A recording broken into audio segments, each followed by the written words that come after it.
After Tischendorf revealed his Codex Sinaiticus, he was hailed as a great scholar and greeted with laudation across Europe. Oh, cheers! My good friend. But shortly after the work was published, it was challenged by a prominent expert in paleography. His name was Constantine Simonides.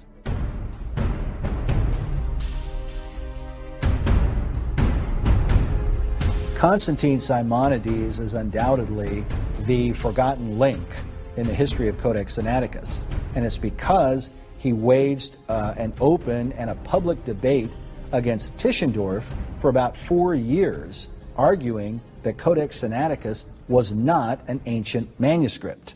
And the more you study Simonides, you realize that he was a very important figure at that time. Alexander von Humboldt declared that Simonides was an enigma. Others believed his understanding of ancient languages to be ingenious. A 19th century publication said of him, "Dr. Simonides is a Greek by birth, and he speaks and writes the classic language of his forefathers with fluency, purity, and elegance." From his uncle, Simonides thoroughly acquired the art of paleography and became so great a proficient therein that few surpass him either in the practice of it or in the diagnosis of manuscripts. Simonides had quite a reputation in the 19th century. On the one hand, he was a respected paleographer, but on the other hand, he had kind of a cloak and dagger history and was looked upon as sort of a Greek Indiana Jones, involved not only with ancient manuscripts, but also fighting battles as a Greek patriot against the Ottoman Turkish Empire, which is an important part of understanding who he was. Come, my brothers, we shall avenge the blood of our fathers on this Turkish invader. Let us be strong in our weakness, and with God's help we shall prevail.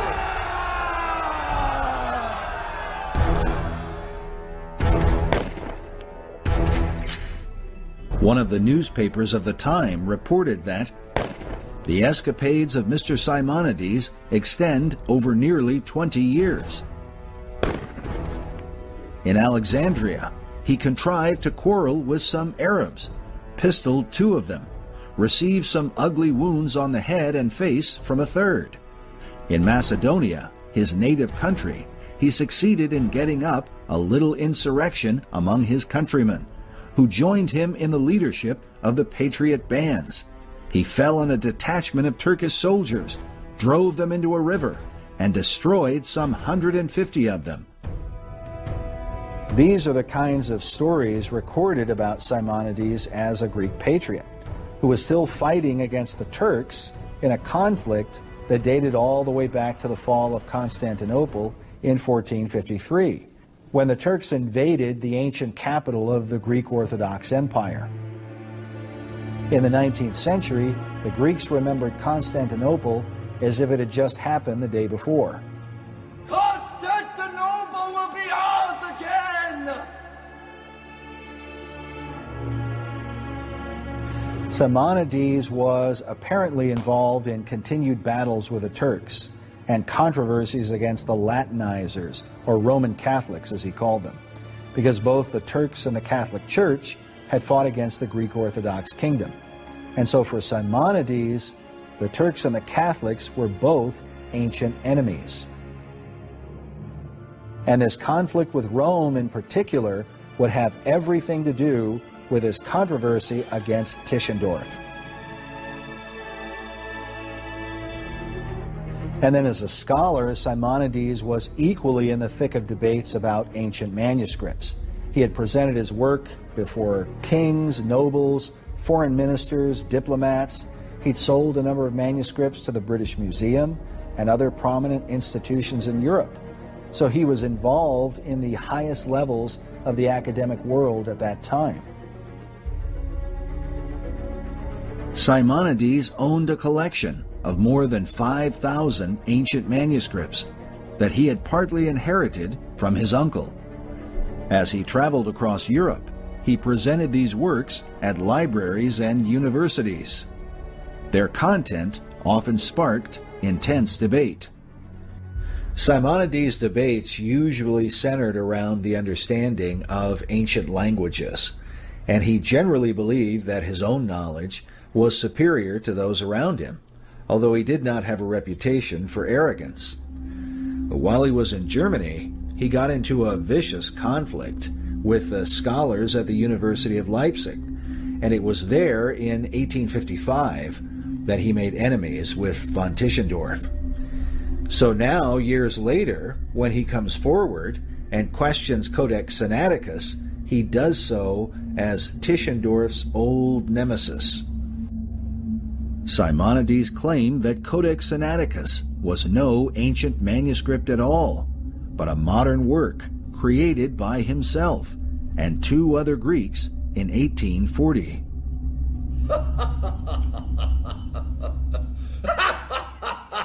While Tischendorf was in the midst of enjoying his fame, the story of Simonides began to be published in the London newspapers. Simonides! Needless to say, Tischendorf was furious. Schweinhund! Idiot! What followed would be a public debate that would continue in a variety of London newspapers for the next 2 years.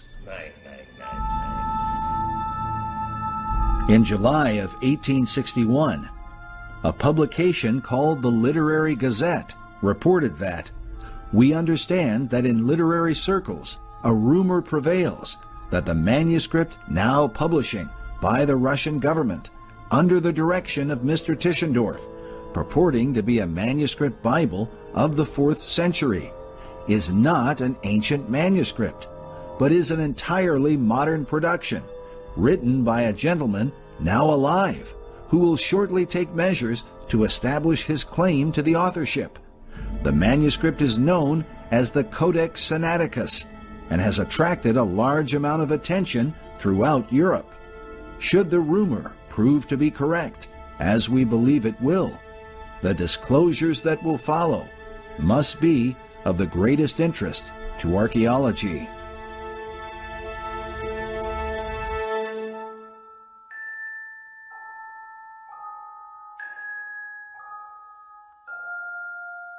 In his letters, Simonides says that the controversy began over Codex Sinaiticus when he first saw the manuscript in Liverpool in 1860.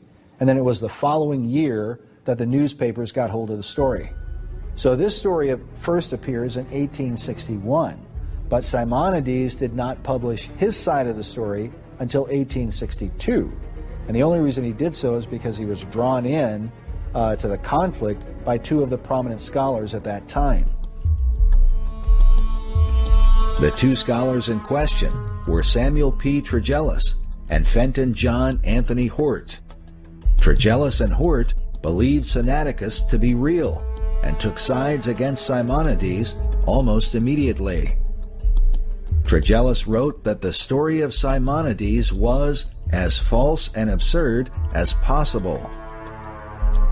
In response, Simonides defended his argument as published in the Guardian newspaper in September of 1862, where he said, "When about 2 years ago I saw the first facsimiles of Tischendorf, which were put into my hand at Liverpool by Mr. Newton, a friend of Dr. Tregelles, I at once recognized my own work, as I immediately told him." In the book Codex Sinaiticus and the Simonides Affair, author J.K. Elliott confirms that Simonides spoke of his authorship to a man named J.E. Hodgkin in 1860, and in a letter to Sir Thomas Phillips on August 2, 1861. Simonides claimed that the manuscript had not been created with any intention to deceive, but was intended by himself and his uncle as a gift to Tsar Nicholas I of Russia. To prove his claims, Simonides challenged Tischendorf to a public debate. Yet Tischendorf refused to take part. About this, Simonides wrote, "The real test of the genuineness of the Codex Sinaiticus is neglected. The public were assured that in May, Tischendorf was to be in London, armed with a portion at least of his great codex. I have waited in England, hoping to have the opportunity of meeting him face to face, to prove him in error. But May has come and gone, and the discoverer has not appeared. Let the favorers of the antiquity of the manuscript persuade him to come at once and brave the ordeal, or else forever hold his peace." Yet despite the evasiveness of Tischendorf, most of the newspapers in England defended him and denounced Simonides as a fraud. The attacks were almost fanatical and often unreasonable. Could Tischendorf's relationship with Rome have had something to do with it?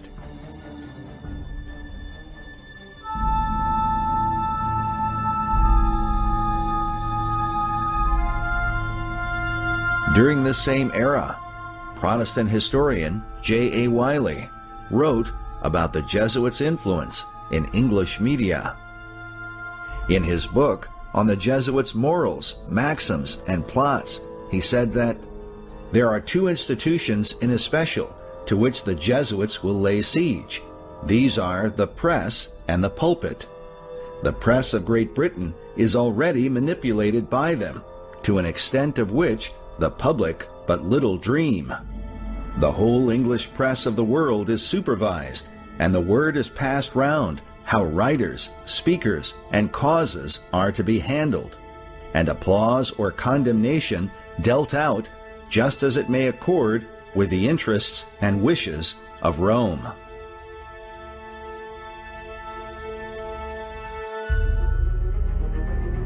Yet Simonides was not without his supporters. Another paper, called the Literary Churchman, questioned the antiquity of Codex Sinaiticus and argued that Simonides should be heard. They said, "For ourselves, we must profess entire impartiality.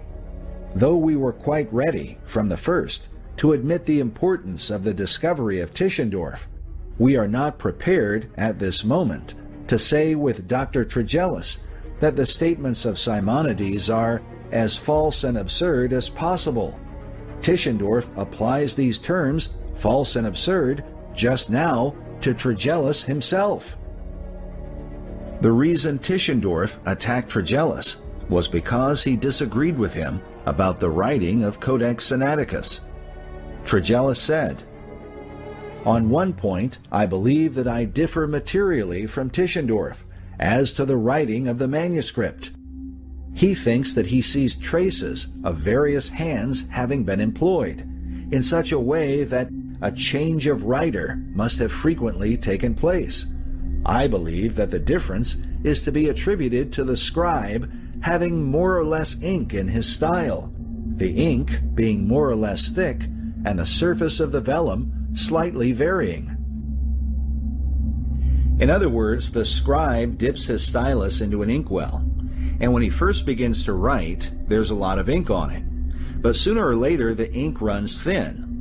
In places where the ink ran thin, Tischendorf believed that this signified a change of writers, and hence the passage of time. Trigellus, on the other hand, believed that it was the same scribe, it's just that he sometimes ran low on ink. That was the difference. But when you factor in that Tischendorf spreads his scribes and correctors from the 4th century all the way to the 7th century, a span of some 300 years, you're left wondering just how precise the scientific methods were that they employed. Also consider that similar contentions are made about ancient bones that are dug up out of the ground, where the scientists tell us that these are millions of years old and so forth. Do they really have the ability to date bones that way? And did Tischendorf really have the ability to date ancient manuscripts? After the initial attacks against him began, Simonides asserted that these scholars in reality knew little or nothing about ancient manuscripts. In response to one of his critics, he wrote, "Neither you nor Tischendorf possess the true knowledge of paleographical science. You have only learned to say at random, 'This is genuine and this is spurious,' but you do not know the reason." This comment might be brushed aside, but for the often repeated testimony that Simonides exceeded his contemporaries in the expertise of manuscript evidence. James Farrar, in his 1907 book on literary forgeries, wrote that Tischendorf was only the senior of Simonides by 5 years, and in the science of paleography had neither his knowledge nor his experience. Another scholar whose testimony was chiefly regarded was Henry Bradshaw, keeper of manuscripts at the Cambridge University Library. Bradshaw sided with Tischendorf, and once this was known, he was confronted in person by Simonides.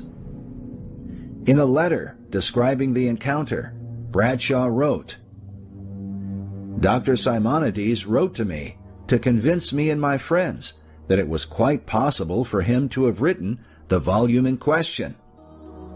He had invited some of us to Christ College to discuss matters fairly. He could speak and understand English pretty well, but his friend was with him to interpret and explain. They really seemed to believe that all people in the West were as ignorant of Greek as the Greeks are of Latin.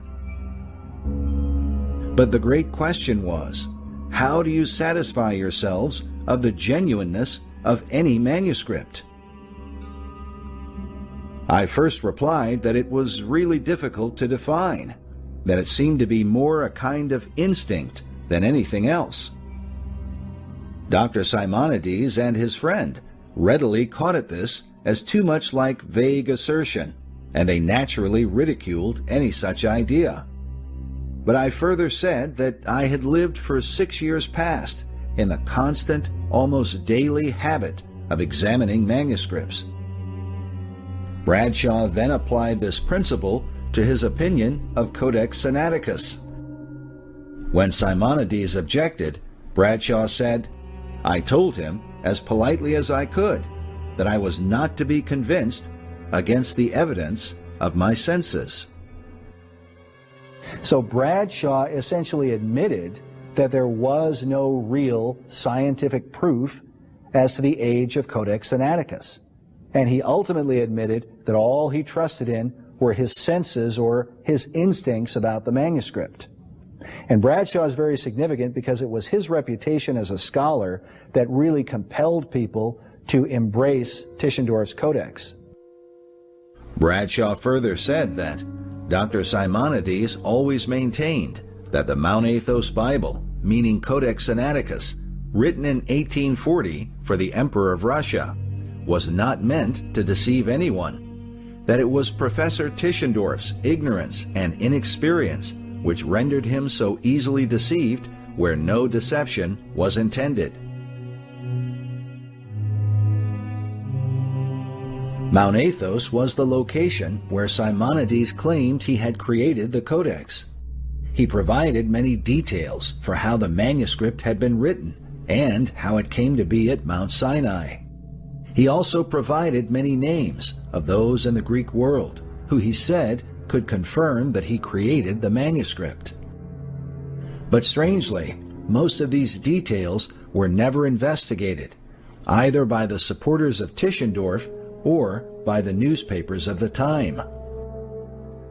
In 1907, James Farrar wrote that the controversy cannot be said to have been settled by the mere opinions of Tregelles or Bradshaw, who examined the codex 2 months before Simonides had made his claim to it as his work, so that they had no reason to examine it with suspicion.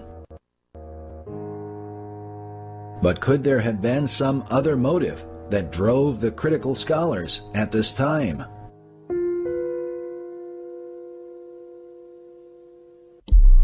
Simonides was a real threat to the academic establishment of Western Europe. If what he claimed was true, it would have shown that Tregelles, Bradshaw, Hort, and Tischendorf knew little or nothing about dating ancient texts. So you can imagine how hard they fought to discredit him.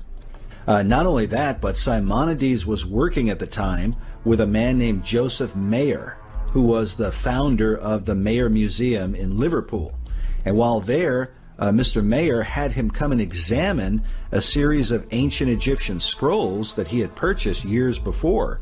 So Mr. Mayer brings Simonides to the museum, and what he uncovered were first century fragments and parchments that shattered some of the claims that were being made by the higher critics. He found a first century fragment of the Gospel of Matthew that was dated within 15 years of the ascension of Christ. And this proved that Matthew was the first gospel, not Mark, and that it was originally written in Greek, not in Hebrew or Aramaic, as the critics had speculated. Also, he displayed a first century scroll that contained 1 John 5:7, the Johannine comma, which is a hotly disputed verse among higher critics. And this proved that they were wrong, and that the verse was not invented in later centuries as they had been saying. And this was on display at Cambridge University and then at the Royal Society in London. And if you read the accounts, these things were so controversial that some later historians tried to claim that Simonides had sold this scroll of the Gospel of Matthew to Mr. Mayer as some kind of forgery or something. But if you read the newspaper accounts, it's very clear Mr. Mayer acknowledged that, in fact, he had purchased the scroll years before he ever met Constantine Simonides. So there was a lot of propaganda and false accusation that came against Simonides because these discoveries were so threatening to what the critics wanted to believe. In December of 1862, the London Review wrote that the few believers in Simonides represented him as a man whose towering genius had aroused the envy alike of Grecian professors, German students, and English librarians, and banded them together in a conspiracy to crush him